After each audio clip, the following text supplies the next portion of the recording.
I've used it for presentations a couple of times.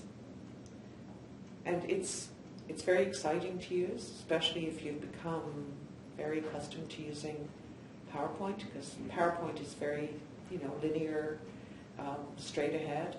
And with Prezi, you get to do all kinds of exciting things that are very entertaining, I think, for an audience. So if you have to present difficult ideas, I actually think it's probably pretty good. But I haven't used it enough to say exactly how it could be used in the classroom, although I imagine that it would be very interesting for students when they're asked to do a presentation. I learned about it from a colleague who used it at a presentation. And that's really how I often learn about these things, is from other people. I had to do a presentation at a workshop, and it was about a piece of work that I'd written, a literature review, so I thought it was a bit dry. So I thought it might be more interesting to present the main findings in Prezi format. It was very well received. I like it because it's very sort of dynamic. PowerPoint is great, but it can be a bit static. And, there's that joke about death by PowerPoint. You can end up really putting your audience to sleep. Prezi is much more energizing, and I think you can do more with it in terms of displaying your information, displaying your data. It's just got more dynamism to it. Not really, I would say, issues and barriers. There's just a learning curve, to understand that it's, one big sheet of paper essentially, and you're moving across it.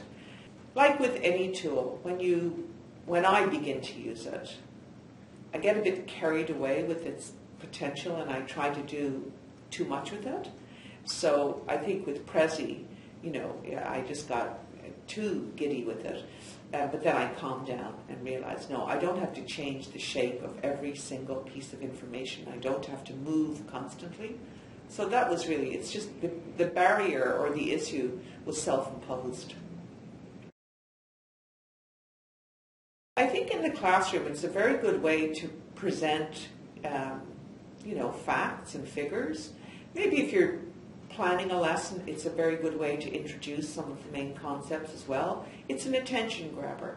It's interesting to look at. So I think that's how they could use it. I mean, it is a great presentation tool. So students are often asked to make presentations. I think it's a great way for them to do it.